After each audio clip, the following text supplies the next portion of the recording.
아름다운 앙코르와트의 신비로운 모습 뒤에 숨겨진 무시무시한 현실.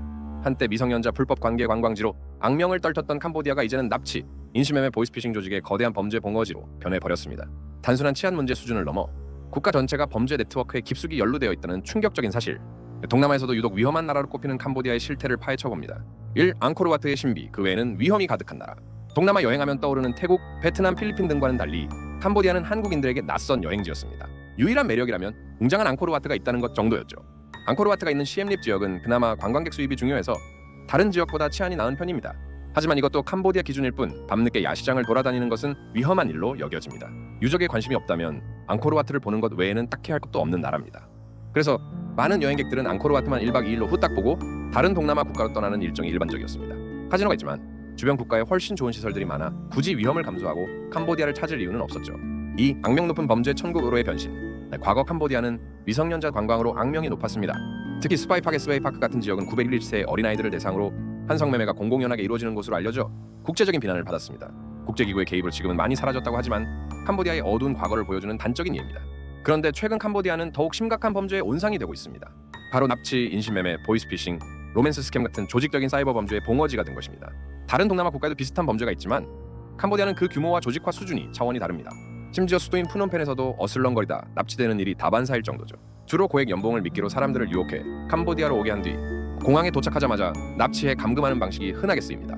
돈이 있는 사람은 몸값을 뜯기고 돈이 없는 사람은 감금된 채 폭행을 당하며 보이스피싱, 사기투자 유도 등 온갖 사이버 범죄의 앵벌이를 강요당합니다. 3. 친중 국가 캄보디아의 어두운 이면. 왜 하필 캄보디아가 이런 범죄의 중심지가 되었을까요? 여기에는 몇 가지 복합적인 원인이 있습니다. 중국 내 단속 강화 첫 번째 원인은 중국 내에서 사이버 범죄에 대한 처벌과 단속이 강화되면서 관련 범죄 조직들이 중국을 떠나 다른 곳으로 활동 무대를 옮겨야 할 필요를 느꼈기 때문입니다.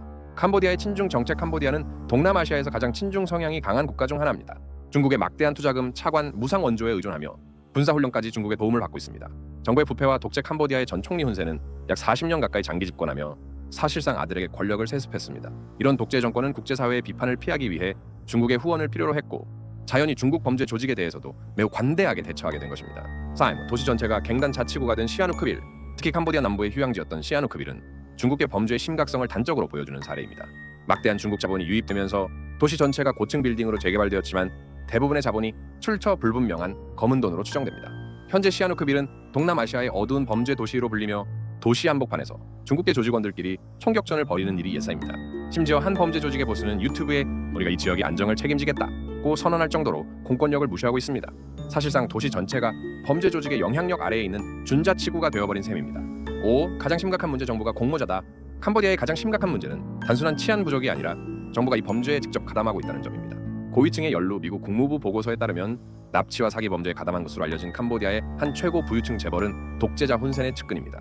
캄보디아의 최고위층 정치 엘리트들과 심지어 훈센의 친척들까지 이 사기 사업으로 수백억 달러를 벌어들이고 있습니다. GDP의 60% 규모. 이 범죄 사업에 흘러가는 돈이 캄보디아 GDP 60%에 달한다는 충격적인 보고도 있습니다. 국가 전체가 다른 사람들을 납치해 가두고 사기치는 데 집중하고 있는 셈이죠. 정부의 방조를 넘어선 공모 현장 경찰이나 공무원들이 범죄 조직을 돕는 것은 물론 피해자가 증거를 제출하면 정부 차원에서 증거를 인멸해버립니다. 캄보디아 정부는 단순히 범죄를 방관하는 방조자가 아니라 범죄 조직과 같은 조직원이라는 비판을 받고 있습니다.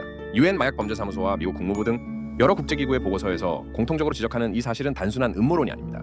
아름다운 앙코르와트 뒤에 숨겨진 캄보디아의 비극적인 현실, 이것이 바로 우리가 캄보디아를 조심해야 하는 진짜 이유입니다.